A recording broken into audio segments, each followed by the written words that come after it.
స్తుతియాగము అర్పించువాడు ఎవరిని మహిమపరుస్తాడు? మనుష్యులనా దేవుణ్ణి? దేవుణ్ణి మహిమపరుస్తాడు. ఈ రోజు మనము మంచివారము అని ముద్ర వెయ్యబడాలి అంటే మనము మనుషులకు ఇష్టమైన వారిగా ఉన్నామనుకోండి, మనల్ని గూర్చి వారు మంచి సాక్ష్యాన్ని పలుకుతారు. మనుషులకు అనుకూలంగా ఉన్నామనుకోండి, మనంత మంచివారు ఈ భూమి మీద లేరు అని చెప్తారు.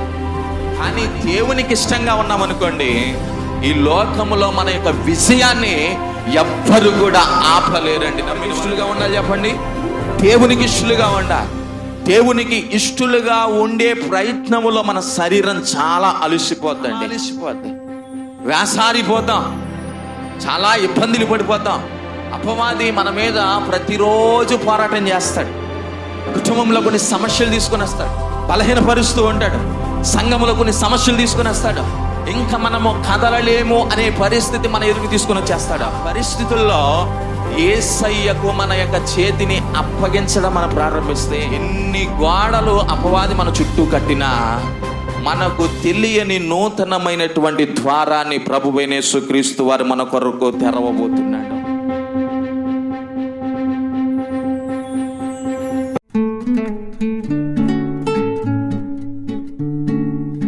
ప్రభువును ప్రియరక్షకుడైన యేసుక్రీస్తు వారి అతి శ్రేష్టమైన ఉన్నతమైన దివ్యమైన మహిమ కలిగిన నామంలో కూడి వచ్చిన వారందరికీ కూడా నా ప్రత్యేకమైన శుభాభివందనాలు తెలియజేస్తున్నాను. అందరికీ వందనాలండి. ప్రభు మీ అందరినీ బలపరిచి దీవించి ఆశీర్వదించి నడిపించును గాక. ఆమేన్. ప్రార్థన పూర్వకంగా ఉందాం. కొన్ని విషయాలు మనం నేర్చుకోవడానికి ప్రయత్నం చేద్దాం. మరి ఆరాధన జరుగుతున్నప్పుడు దైవజనులు ఎంతో ప్రయాసతో ఆరాధన నడిపిస్తున్నారు.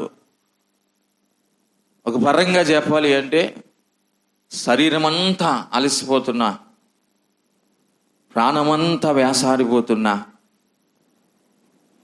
ఏమాత్రము కూడా దేవునికి దూరం అయితే మన జీవితం బాగుండదు అనే ఆలోచనతో దైవజనులు ఆరాధనలు నడిపిస్తున్నా. అయితే మనం ఎందుకో మన శరీరాలకు మనం విశ్రాంతినిస్తూ మన ఆత్మను దేవునికి దూరం చేసేస్తున్నాం. ఆత్మలో అభివృద్ధి పొందవలసిన మనం మన శరీరాన్ని పెంచి పోషిస్తూ దేవునికి దూరం చేసేస్తున్నాం. కనుక నలగగొట్టబడిన వాడే విరివిగా ఫలిస్తాడు. విత్తనం చనిపోతేనే ఏమవుతుంది చెప్పండి? అది ఫలిస్తుంది. నలగగొట్టబడాలి. అట్లాంటి అనుభవం ప్రభు మనందరికీ అనుగ్రహించును గాక. హల్లెలూయా. ఈ శరీరము నలగగొట్టబడాలి. చెమటొచ్చింది అని మనము చింతపడితే ప్రభువును స్తుతించలేం. గనుక బలహీనతలు కలుగుతాయి. సాధారణంగా అందరికీ బలహీనతలు కలుగుతాయి. హైందవ గ్రంథాల్లో రాయబడినటువంటి మాట, దేవీ దేవతలు బ్రతకడానికి ఏం త్రాగారని చెప్పండి? అమృతం త్రాగారంట. అంటే మరణం అందరికీ సంభవిస్తుంది. అది బలహీనతల ద్వారా అయినా అయి ఉండొచ్చు, ఫలానా కారణాలు ఏ కారణం ద్వారానైనా మరణం మన వాకిట పొంచి ఉంటుంది. అయితే మనం ఒకటి గమనించాలి, ఈ లోకంలో ఖచ్చితంగా మనకు బలహీనత వస్తుంది. అయితే ఈ బలహీనతలు, ఈ శ్రమలు, ఈ ఇబ్బందులు, ఈ ప్రతికూలమైనటువంటి పరిస్థితులు ప్రభువుని ఆరాధించకుండా మనలను ఆపలేవు. నమ్మిన వారి బిగ్గరగా ప్రభు స్తోత్రం చెప్పండి. హల్లెలూయా. అపవాది చాలా పోరాటాలు చేస్తాడంట. ఆత్మీయంగా మనం ఎదుగుతున్నప్పుడు, దేవునితో అంటుకట్టబడుతున్నప్పుడు, దేవునితో సమాధానపరచబడుతున్నప్పుడు, దేవునితో నెమ్మది కలిగి ప్రభువుని ఉత్సాహ గానములతో స్తుతిస్తున్నప్పుడు, స్తుతి ధూపమును నైవేద్యముగా మారుస్తున్నటువంటి పరిస్థితుల్లో ఖచ్చితంగా వాడు అడ్డుకోణను మన మధ్యలో పెడతాడు. దైవజనులు రాత్రి కూడా జ్ఞాపకం చేస్తారు. మన నోటి నుండి ఏ ఫలం రావాలి చెప్పండి? జీవ ఫలం రావాలి. ఏ ఫలం రావాలి చెప్పండి? జీవ ఫలం రావాలి. గనుక స్తుతియాగము అర్పించువాడు ఎవరిని మహిమపరుస్తాడు? మనుష్యులనా దేవుణ్ణా? దేవుణ్ణి మహిమపరుస్తాడు. ఈరోజు మనము మంచివారము అని ముద్ర వెయ్యబడాలి అంటే మనము మనుషులకు ఇష్టమైన వారిగా ఉన్నామనుకోండి, మనల్ని గూర్చి వారు మంచి సాక్ష్యాన్ని పలుకుతారు. మనుషులకు అనుకూలంగా ఉన్నామనుకోండి, మనంత మంచివారు ఈ భూమి మీద లేరు అని చెప్తారు. కానీ దేవునికి ఇష్టంగా ఉన్నామనుకోండి, ఈ లోకములో మన యొక్క విజయాన్ని ఎవ్వరు కూడా ఆపలేరండి. నమ్మిన వారి బిగ్గరగా ప్రభు స్తోత్రం చెప్పండి. హల్లెలూయా. ఎవరికి ఇష్టలుగా ఉండాలి చెప్పండి? దేవునికి ఇష్టలుగా ఉండాలి. దేవునికి ఇష్టలుగా ఉండే ప్రయత్నములో మన శరీరం చాలా అలసిపోద్దండి, చాలా అలసిపోద్ది. వేసారిపోతాం, చాలా ఇబ్బందులు పడిపోతాం. అపవాది మన మీద ప్రతిరోజు పోరాటం చేస్తాడు. కుటుంబంలో కొన్ని సమస్యలు తీసుకొని వస్తాడు, బలహీనపరుస్తూ ఉంటాడు. సంఘంలో కొన్ని సమస్యలు తీసుకొని వస్తాడు. ఇంకా మనము కదలలేము అనే పరిస్థితి మన ఎదురు తీసుకొని వచ్చేస్తాడు. ఆ పరిస్థితుల్లో యేసయ్యకు మన యొక్క చేతిని అప్పగించడం మనం ప్రారంభిస్తే, ఎన్ని గోడలు అపవాది మన చుట్టూ కట్టినా మనకు తెలియని నూతనమైనటువంటి ద్వారాన్ని ప్రభువైన యేసుక్రీస్తు వారు మన కొరకు తెరవబోతున్నాడు. నమ్మిన వారి బిగ్గరగా ప్రభుకు స్తోత్రం చెప్పండి. కనుక ప్రార్థన పూర్వకంగా ఉందాం. దేవుని యొక్క మాటలు నేర్చుకోవడానికి మనం ప్రయత్నం చేద్దాం. గడిచిన వారం మరి నేను చెప్పాను కదా, శనివారం రావడానికి ప్రయత్నం చేయండి అంటే, మరి కొంతమంది ఈ మాటను పట్టించుకొని కొంతవరకు దేవుని మందిరంలో గడపడానికి ప్రయత్నం చేస్తారు. అందుని బట్టి ప్రభువుని స్తుతిస్తా ఉన్నాను. అయితే ఇంకా రావాల్సిన వారు ఉన్నారు. మరి లోపం ఎక్కడున్నదో మీరు సరి చేసుకుంటే, మరి కారణం ఏమిటో మీరు సరి చేసుకుంటే, ప్రభు ఖచ్చితంగా మీ ఎడల ఆయన కనికరాన్ని చూపబోతున్నాడు. దేవుని యొక్క మందిరానికి మనం ఇవ్వాల్సినటువంటి ప్రాధాన్యత, దేవుని యొక్క సన్నిధానమునకు మనం ఇవ్వాల్సినటువంటి ప్రాధాన్యత మనం ఖచ్చితంగా ఇవ్వాలండి. నేను చెప్తున్నాను కదా, మనం కొంతసేపు కరెంట్ లేకపోతే ఈ ఎండాకాలంలో మన అందరికీ అర్థమైపోతుంది. ఏసీ బాగా అలవాటై వోల్టేజ్ డ్రాప్ అయిపోయి, ఏసీ తిరగకపోతే, ఫ్యాన్లు తిరగకపోతే, కరెంట్ ఆగిపోతే, కరెంట్ సరిగా పనిచేయకపోతే, హీట్ ఎక్కువైపోతే, వేడి ఎక్కువైపోతే వెంటనే ముందుగా మనం ఒకరిని పొగుడుతాం. ఎవడు చెప్పండి? బాంబర్దా,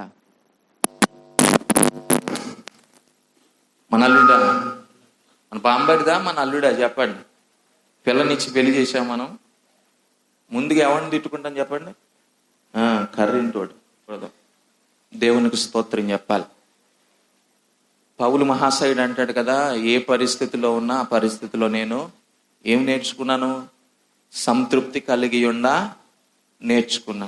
నిజమే, సంపన్న స్థితి దేవుడు మనకి ఇచ్చిన, లేములో మనల్ని ఉంచిన, ఒక పూట తిన్నా ఒక పూట తినకపోయినా, కరెంట్ ఉన్నా కరెంట్ లేకపోయినా, కొంతమంది కరెంటోడిని విడిచిపెట్టేసి మా ఐదారు దేవుడమ్మా సరి కరెంట్ వేయట్లేదు అంటున్నారంట. దేవునికి సంబంధం లేదు. ఎవరికి సంబంధం లేదు? దేవునికి సంబంధం లేదు. ఏదేమైనప్పటికీ శ్రమలో సుఖించకుండా, శ్రమలో కష్టపడి పౌలు శీలను ఏం చేశారు చెప్పండి? చాలా దెబ్బలు కొట్టి, కాళ్ళకు బొండలు వేసి బిగించి, సంఖ్యలతో అని చెరసాలలో పెట్టినప్పుడు అర్ధరాత్రి వేళ వారు ఏం చేశారు? పాటలు పాడారు. దేవునికి స్తోత్రం, హల్లెలూయా. చిన్న చిన్న బలహీనతలు వస్తాయి, కానీ ఆ బలహీనతలు మనము నీరసించిపోవడానికి కాదు, ఆ బలహీనతలు ఇంకా మన పని అయిపోయింది అని మనకు తెలియచేయడానికి కాదు. ఏమాత్రం ఆలోచన చేయకుండా కొన్ని విషయాలు నేను చాలా క్లుప్తంగా కొన్ని విషయాలు నేను మీకు తెలియజేస్తాను. మరి దేవుడు అంటే మనకు ఇష్టం ఉందో లేదో, దేవుని సన్నిధి అంటే మనకు ఇష్టం ఉందో లేదో, ఈ మాటలు మనం వింటే మనకు అర్థమైపోద్ది. గడిచిన దినాల నుండి కూడా నేను జ్ఞాపకం చేస్తున్నాను, సంఘము క్షేమాభివృద్ధి పొందాలి అంటే, సంఘములో ఉండే వారందరూ కూడా సమాధానం కలిగి ఉండాలంటే, నెమ్మది కలిగి ఉండాలంటే మనం ఏం చేయాలి? మన ప్రయాస ఏమిటి ఈరోజు? నిజంగా నేను అడుగుతున్నాను, సంఘం కొరకు మనం ప్రయాసపడుతున్నామా? హలో, ఇక్కడే ఉన్నారా? సంఘం కొరకు మన ప్రయాస ఏమిటండి? సంఘం నెమ్మది పొందుకోవడానికి, సంఘంలో ఉండేవారు, సంఘములో ఉండేటువంటి కుటుంబాలు నెమ్మది పొందుకోవడానికి మనం పడుతున్నటువంటి ప్రయాస మనము జాగ్రత్తగా అర్థం చేసుకోవడానికి ప్రయత్నం చేయాలి. సంఘములో ఉండే వారందరూ కూడా నెమ్మది పొందాలి, సమాధానం పొందాలి అని దేవుడు ఆశిస్తున్నాడు. ఎందుకంటే ఆయన చెప్తున్నాడు కదా, నేను మీకు విశ్రాంతిని కలిగజేస్తాను. నేను వెళ్ళటం మంచిది, నేను వెళితే మీ కొరకు ఒక ఆదరణకర్తను పంపిస్తాను, నా శాంతిని మీకు అనుగ్రహిస్తున్నాను. కనుక దేవుడు కోరుకుంటున్నాడు, నీవు సుఖజీవముతో కూడినటువంటి సంవత్సరములను అనుభవించాలి అని దేవుడు కోరుకుంటున్నాడు. నెమ్మది కలిగి నీ జీవితాన్ని నీవు కొనసాగించుకోవాలి అని దేవుడు కోరుకుంటున్నాడు. కనుక ఈ సమాధానం కానీ, ఈ సంతోషం కానీ, ఈ నెమ్మది కానీ మనం ఎక్కడి నుండి పొందుకున్నాము అంటే సంఘములో నుండి. ఈ విషయాన్ని మనం మర్చిపోవద్దు. ఇతరులు మనకు సమాధానం ఇవ్వలేదు, ఇతరులు మనకు సంతోషం ఇవ్వలేదు, ఇతరులు మనకు నెమ్మదిని కలుగజేయలేదు. ఈ నెమ్మదిని మనం ఎక్కడి నుండి పొందుకున్నాము అంటే అది నేరుగా దేవుని యొక్క సంఘములో నుండి మనం పొందుకున్నాం. ఎంతమంది నమ్ముతున్నారా? మనకు ఇతరులు ఇవ్వలేదండి. ఎవరో మనల్ని ప్రేమించారనో, ఎవరో మనల్ని ఇష్టపడుతున్నారనో, ఎవరో మనకు కావలసిన వారనో మనకు నెమ్మదిని వారు మన జీవితంలో తెచ్చిపెట్టలేదో. మరి ఎలా మనం పొందుకున్నాం అంటే సంఘము అనే క్రమములోనికి చేర్చబడిన తర్వాత, క్రీస్తు అను రాజును మన హృదయంలోనికి చేర్చుకున్న తర్వాత ఈ హృదయము కొంచెం కొంచెంగా నెమ్మది పొందుతూ ఉంది. ఈ హృదయము నెమ్మది ఎలా పొందింది అనే విషయాన్ని మనం మర్చిపోకూడదు. ఈ హృదయము సమాధానము ఎలా పొందింది అనే విషయాన్ని మనం మర్చిపోకూడదు. కనుక సంఘములో నుండి పొందుకున్న సమాధానము, కనుక నెమ్మది సమాధానం ఎక్కడి నుండి వచ్చింది చెప్పండి? నెమ్మది సమాధానం ఎక్కడి నుండి వచ్చింది? సంఘములో నుండే వచ్చింది. కనుక ఈ సంఘం ఏం పొందాలన్నాడు? క్షేమాభివృద్ధి పొందాలి. ఈ సంఘములో ఉండే విశ్వాసులు సమాధానముతో, నెమ్మదితో ముందుకు కొనసాగాలి. మూలవాక్యం అపోస్తుల కార్యాలు 9వ అధ్యాయం 31వ వచనం. అపోస్తుల కార్యాలు 9వ అధ్యాయం 31వ వచనం. త్వరగా బైబిల్ అందించడానికి ప్రయత్నం చేయండి. కావున యోదయ, గలిలయ, సమరయ దేశముల యందంతటా సంఘము క్షేమాభివృద్ధి నొందుచు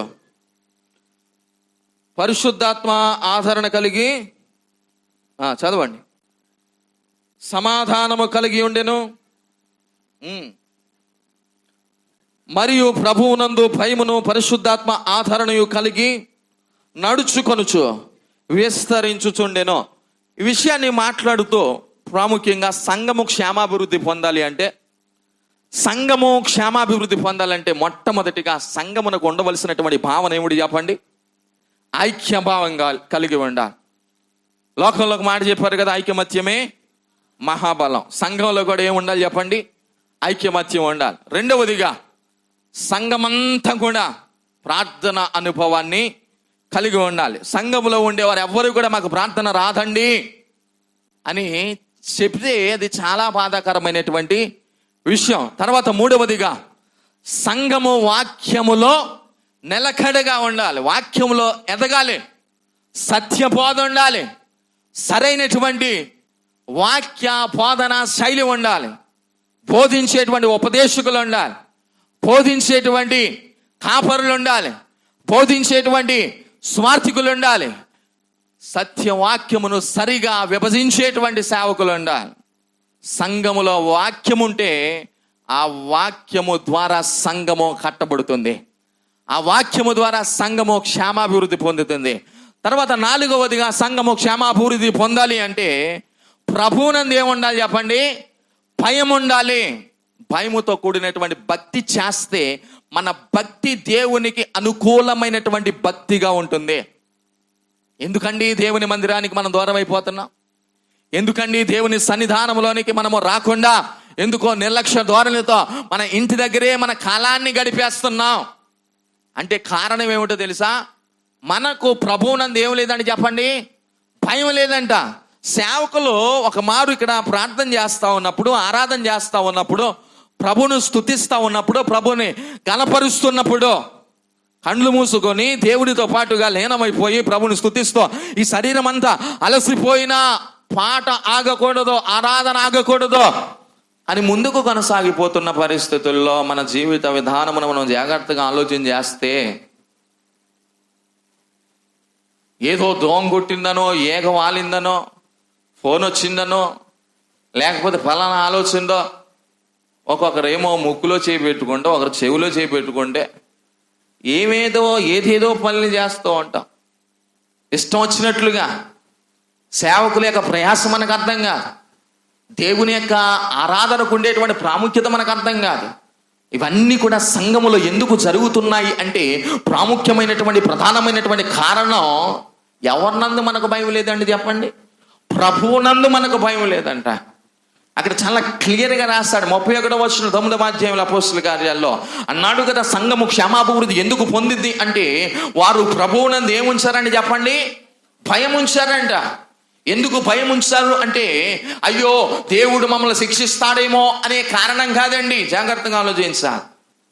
ఆరాధించకపోతే, ప్రభువును స్తుతించకపోతే, ప్రభువును సేవించకపోతే అయ్యో ఆరని అగ్నిలో ఆయన పడవేస్తాడేమో అనే భయోందాలనతో కాదండి ప్రభువుని మనం స్తుతించేది. ఎందుకు చెప్పండి? ఎందుకు చెప్పండి? దేవుడు పరిశుద్ధుడు గనుక మనం కూడా ఆయనను ఆరాధించేటువంటి క్రమాన్ని మనం నేర్చుకుంటే మన పరిశుద్ధతను మనం ఏం చేసుకుంటాం అంటే చెప్పండి? కాపాడుకుంటాం. దేవునికి మహిమ కలుగును గాక. ఈ భయం పరిశుద్ధతలో నుండి ప్రారంభమైంది. సంఘం పొందుకున్న నెమ్మది, సంఘం పొందుకున్న సమాధానము ఎలా ప్రారంభమై అయింది అంటే వారందరూ కూడా ఎంతమంది అయితే సంఘముగా ఆదిమ సంఘము అన్నారు, దీన్ని ప్రారంభ సంఘము అన్నారు, పరిశుద్ధాత్మ ద్వారా నడిపించబడినటువంటి సంఘము అన్నారు, అపోస్తలుల ద్వారా దేవుడు జరిగించినటువంటి నూతనమైనటువంటి కార్యములలో ఒక కార్యముగా సంఘము ప్రారంభించడానికి అపోస్తలుల పునాదులుగా దేవుడు నియమించుకొని ప్రారంభించినటువంటి సంఘము అన్నారు. ఈరోజు ఎన్ని శాఖలుగా విభాగింపబడింది ఆలోచించాలి. మొదటి శతాబ్ద కాలము, మొదటి 100 సంవత్సరాల కాలములో సంఘము ఏ విధంగా అభివృద్ధి పొందిందనే విషయాన్ని చెప్పుకొచ్చాడు. అలనాటి రాజకీయ పరిస్థితులు అంత బాగున్న పరిస్థితులు కాదండి. ఈరోజు దేవుడు మనకు ఎంత స్వేచ్ఛ ఇచ్చాడో తెలుసా? మనము మన ఇంటి దగ్గర కానీ, లేకపోతే వీధుల్లో కానీ, లేకపోతే దేవుని సన్నిధానంలో కానీ చక్కగా మైక్ సౌండ్ పెట్టుకొని చక్కగా పాటలు పాడుతూ, ప్రార్థన చేస్తూ, వాక్యం వింటూ చక్కగా ఆరాధించే కృప మనకి ఇచ్చారు. ఆ రోజుల్లో అంత కృప లేదండి. ఆలోచించాలి. ఒకవైపు ఏమో దేవుణ్ణి అంగీకరించాలని యూదులు ఉన్నారంట, యేసుప్రభు అని ఒప్పుకొని యూదులు ఉన్నారంట. వారిని చూసి భయపడి రహస్య క్రైస్తవులు ఎందరో మిగిలిపోయారు. ఒకవైపు ఏమో రోమా సైన్యాన్ని చూసి భయపడినటువంటి రహస్య క్రైస్తవులు ఎంతమందో మిగిలిపోయారు. ఒకవైపు ఏమో దైవజనుని మీదకి మరణం వస్తుంది అనే ఆలోచనతో గంపతో దింపినటువంటి సందర్భాలు ఉన్నాయి. ఇటు చూసినా ప్రాణ భయమే. ప్రయాసపడ్డారు, రక్తాన్ని చిందించారు, హతసాక్షులైపోయారు. ఎందుకండి క్రీస్తు కొరకు చావడానికి సిద్ధపడ్డారు అంటే వారికి ఎవరినందు భయం ఉందండి చెప్పండి? ప్రభువునందు. ఈరోజు లోకంలో చెప్పబడిన సామెత రీతిగానే మన యొక్క జీవితాలు కూడా ఉన్నాయి. మనం ఎప్పుడు కూడా గుడ్లు ఎక్కడ పెడతానని చెప్పండి అమ్మా ఈ సామెత మన కోసం అనుకుంటాను నేను. ఎవరి కోసం చెప్పండి? ఈ సామెత మన కోసమే అని అనుకుంటాను. మనం ఎక్కడ గుడ్లు పెడతాం? భయం లేని కోడి ఎక్కడ పెడుతుంది? ఎక్కడ పెడుతుంది చెప్పండి? కనుక దేవుని మాటను మనం అర్థం చేసుకోవడానికి ప్రయత్నం చేద్దాం. దేవుని మాట ప్రయత్నం చేద్దాం. ఏ భయాన్ని విడిచిపెట్టేస్తారో, ఎవరైతే దేవుడు ఉన్నాడు అనే విషయాన్ని మర్చిపోతారో, ఎవరు పూర్తిగా భయాన్ని మర్చిపోతారో తెలుసా? దేవుడు ఉన్నాడో, ఆయన ఇక్కడ ఉన్నాడు అనే విషయాన్ని మర్చిపోతారు. ఒక్కొక్కసారి మనకు గుర్తొస్తూ ఉంటుంది, దేవుని మందిరంలోనికి వస్తే సహజంగా మనకు తెలుసు బూతులు ఆడకూడదు. మరి ఇంటి దగ్గర మనం ఆడుకోవచ్చా? అమ్మా హలో, ఇక్కడే ఉన్నారు అందరూ, బాబు సౌండ్ ఏం చేయకూడదండి చెప్పండి? దేవుని సన్నిధానంలోనికి వస్తే బూతులు ఆడకూడదు. మరి ఇంటి దగ్గర ఆడుకోవచ్చా? దేవుని సన్నిధానంలోనికి వస్తే సినిమాలు చూడకూడదు. మరి ఇంటి దగ్గర చూడొచ్చా? దేవుని సన్నిధానంలోనికి వస్తే ముసలమ్మ ముచ్చట్లో చెప్పకూడదు. మరి ఇంటి దగ్గర చెప్పొచ్చా? దేవుని సన్నిధానంలోనికి వస్తే కొండెములు చెప్పకూడదు. మరి ఇంటి దగ్గర చెప్పొచ్చా? దేవుని సన్నిధానంలోనికి వస్తే వాళ్ళ కోసం మాట్లాడుకోకూడదు, వీళ్ళ కోసం మాట్లాడుకోకూడదు. మరి ఇంటి దగ్గర మాట్లాడుకోవచ్చా? దేవుని యొక్క వాక్యం సెలవిస్తా ఉంది. మన దేవుడు ఎవరో తెలుసా? సర్వాంతర్యామి. ఆయన ఎవరండి చెప్పండి? అన్ని చోట్ల ఆయన ఉన్న దేవుడు. ఆయన సృష్టిలో ఉన్న దేవుడు, సృష్టికి బయట ఉన్న దేవుడు. ఆయన పిలిస్తే పలికే దేవుడు. నీవు ఎక్కడి నుండి మొరపెట్టినా, అందుకనే కీర్తనకారుడు 139వ కీర్తనలు అంటాడు కదా, నేను పాతాళములోనికి దిగిపోయిన అక్కడను నీ చేయి నన్ను ఆదరిస్తూ ఉన్నది అన్నాడు. నేను ఆకాశమునకు ఎక్కిపోయినా అక్కడ నీ చేయి ఉన్నది. నేను అంటాను కదా, దేవుడు లేని చోటు ఏదైనా ఉన్నదా? హలో, ఉన్నారా ఇక్కడే? దేవుడు లేని చోటు ఎక్కడైనా ఉన్నదా చెప్పండి? దేవుడు అన్ని చోట్ల ఉన్నాడు. ఆయన సర్వాంతర్యామి, ఆయన సర్వవ్యాప్తి అన్నారు. అన్ని చోట్ల ఉంటాడు. కనుక ఎప్పుడు మన భయాన్ని కనపరుస్తామో తెలుసా? దేవుడు ఉన్నాడు అని నమ్మిన వారు మాత్రమే దేవునికి భయపడతారండి. దేవుడు ఉన్నాడు అని. మోషే దగ్గర అంట అందరూ వచ్చి చేతులు కట్టుకునేవారంట. ఏం చేసేవారు చెప్పండి? మోషే దగ్గర అందరూ చేతులు కట్టుకునేవారంట. పక్కకి వెళ్ళిపోయిన తర్వాత ఏం పెట్టాడు లేరా, సవిచారం లేని ఆహారం పెట్టాడు. ఏం పెట్టాడు లేరా, రోజు మాంసమేనండి. ఏం పెట్టాడు లేరా, రోజు బిర్యానీ ఏంటి. ఏం పెట్టాడు లేరా, ఐగుప్తుల సమాధులు లేవనుకున్నారా? ఇక్కడ తీసుకున్న మోషే దగ్గరేమో మోషే అంత నాయకుడు లేడో. ఏం చెప్పుకుండేవారని చెప్పండి? నేను అందుకే అంటాను కదా, గోడలకి ఏముంటాయి? అలా ఉన్నారా ఇక్కడే? దేవునికి మహిమ కలుగును గాక.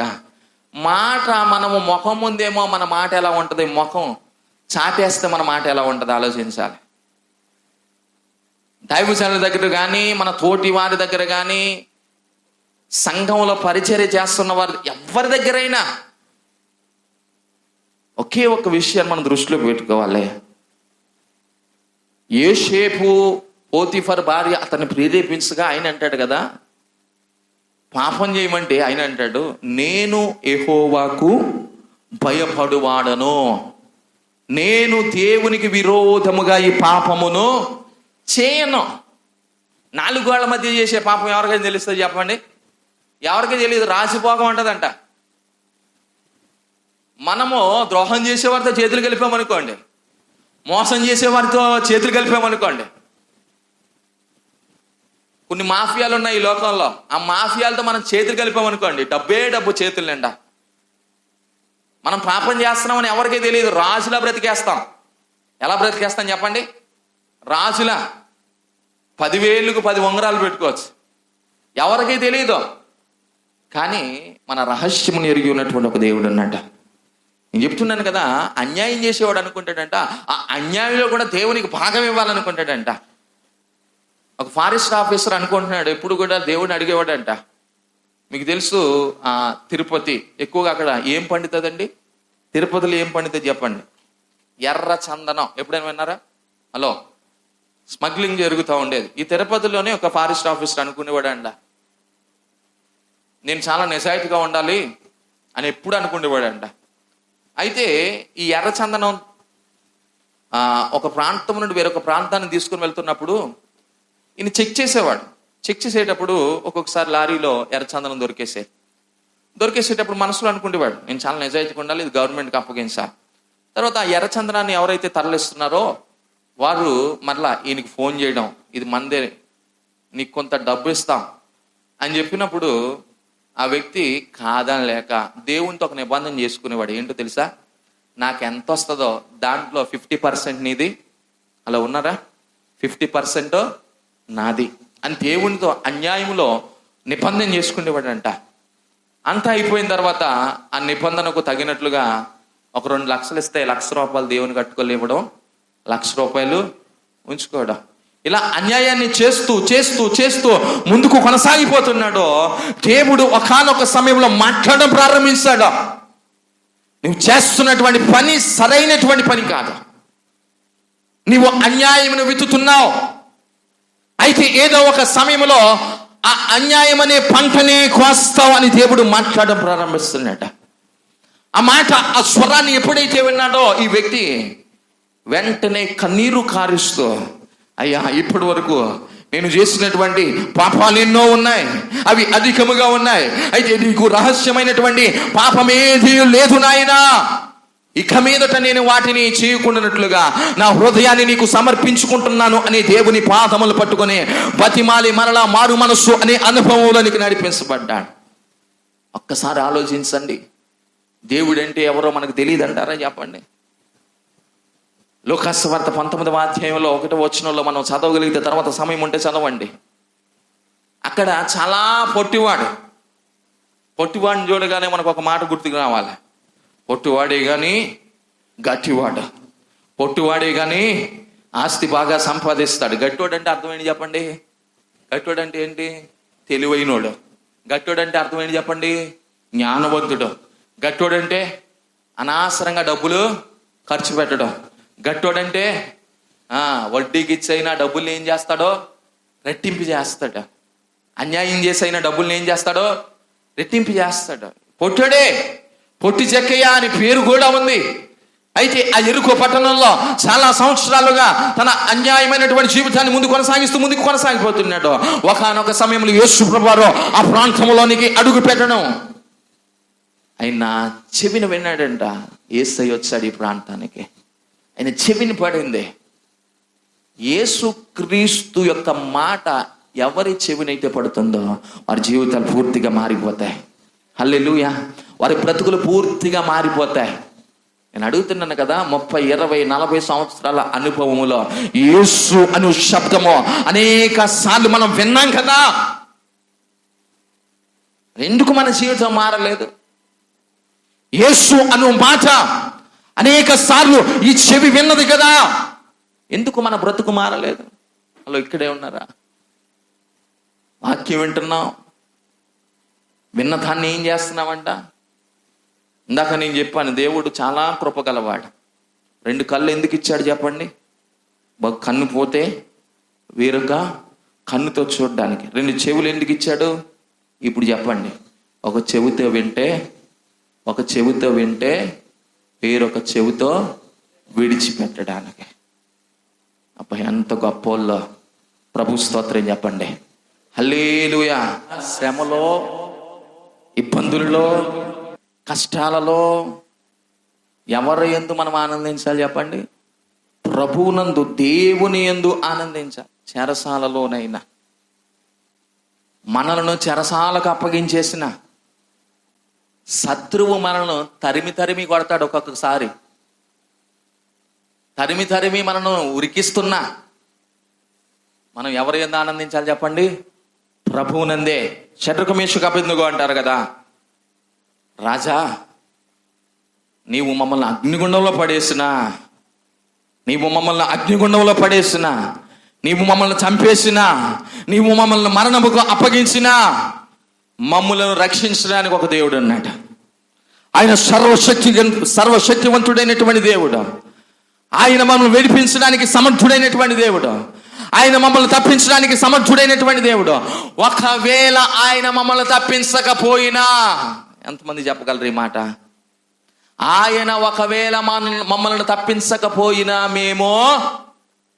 నీవు చెప్పినట్లుగా ఈ ప్రతిమకు మేము ఏం చేయమన్నారు చెప్పండి? నమస్కరించాం. వేటగాడ డబ్బులు ఆపేస్తాం. హలో, వేటగాడ డబ్బులు ఆపేస్తాం.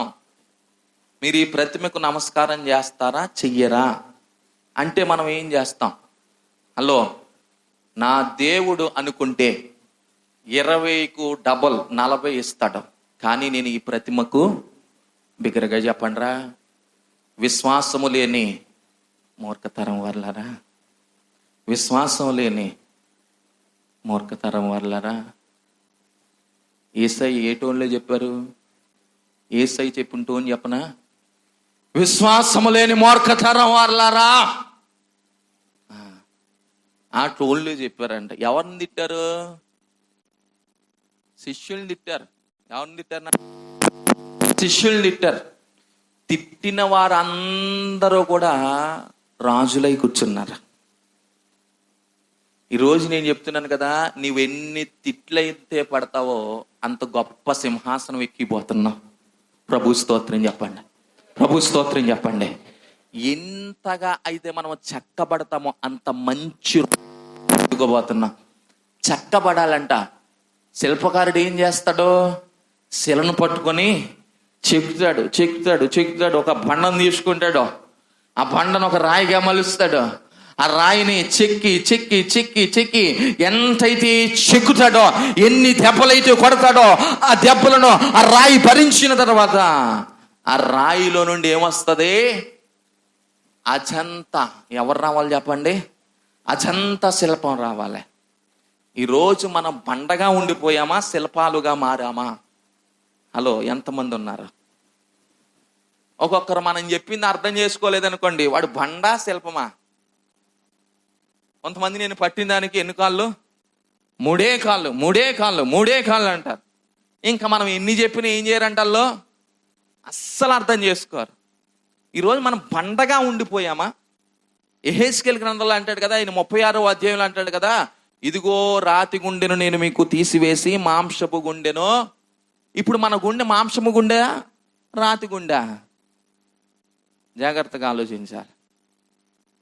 ఒక వ్యక్తి మాట్లాడుతున్నప్పుడు ఆ మాటను మనం సరైనటువంటి పద్ధతిలో రిసీవ్ చేసుకోలేకపోతాం, ఎటువంటి పద్ధతిలో మనం తీసుకోలేకపోతున్నామంటే మన గుండె ఎలాంటి గుండె చెప్పండి?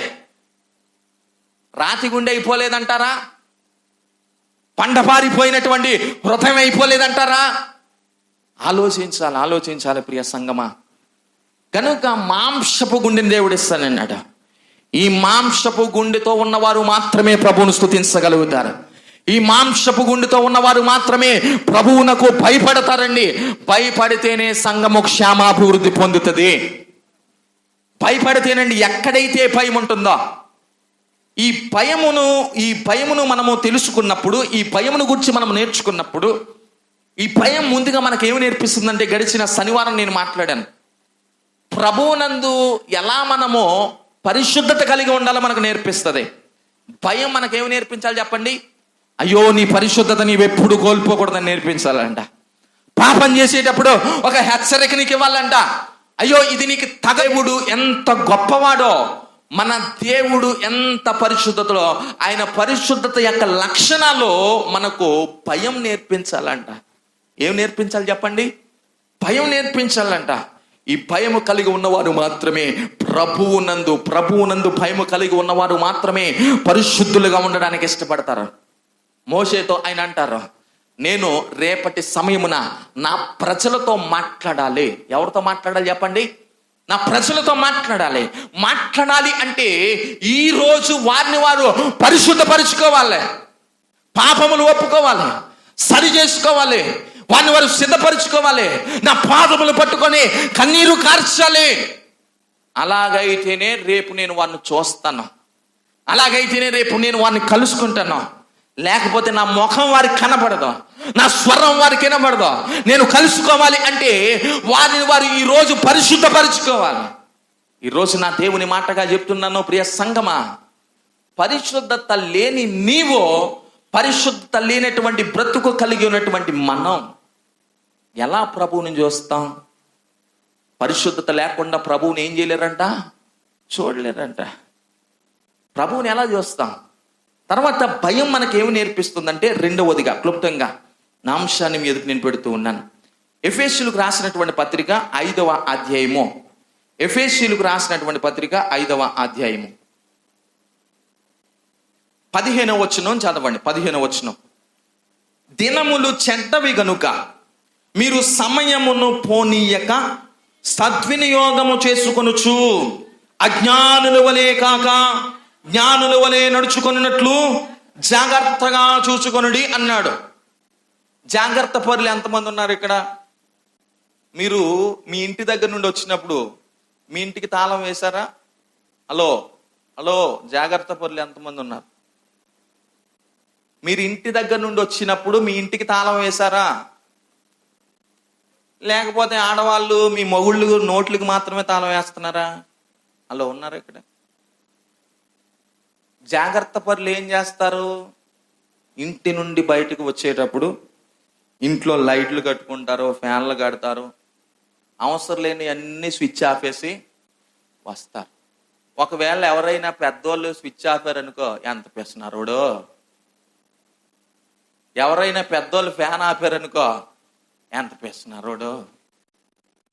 మా పిల్లలు పాపం మా అమ్మగారు ఉన్నప్పుడు తెగ వినేవారు ఆ మాట. మా అమ్మగారు లేదు కదా, వేసేస్తున్నారు, బిల్లు అంతా తెచ్చి నా నెత్తి మీద వేసేస్తున్నారు. ప్రభు స్తోత్రం, హల్లెలూయా. ఇంటి నుండి బయటకు వచ్చేటప్పుడు ఇంటికి ఏం వెయ్యాలా? తాళం వెయ్యాలి. బీరువా ఓపెన్ చేసిన తర్వాత, మరలా బీరువా క్లోజ్ చేసిన తర్వాత బీరువాకి ఏం వెయ్యాలా? తాళం వెయ్యాలా. అప్పుడప్పుడు మన నోటిలో నుండి మాటలు ఎక్కువ వస్తే మన నోటికి కూడా ప్రభు స్తోత్రం చెప్పండి. వీళ్ళందరినీ ఏమంటారు తెలుసా? జాగ్రత్త పరులు. ఏం పరులు చెప్పండి? ఇక్కడ జాగ్రత్తగా చూసుకోమన్నాడు. ఏం జాగ్రత్తగా చూసుకోమన్నాడు? భయపడేవారికంట, భక్తి చేసేవారికంట, నిజమైన ఆరాధన చేసేవారికంట సమయము యొక్క విలువ తెలుస్తుందంట. ఏం తెలుస్తుంది చెప్ప? విలువ తెలుస్తుంది. మీరు డాక్టర్ గారి దగ్గరికి వెళితే ఆయన ఏ సమయానికి కొంచెం చూడటం, హలో ఉన్నావా ఇక్కడే, డాక్టర్కి సమయం అంటే చాలా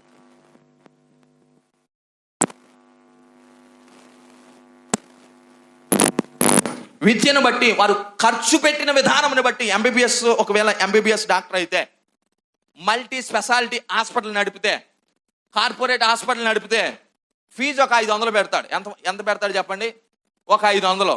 10 నిమిషాలు నీ చేయి పట్టుకుంటాడు. ఎన్ని నిమిషాలు చెప్పండి? కొంతమంది 10 నిమిషాలు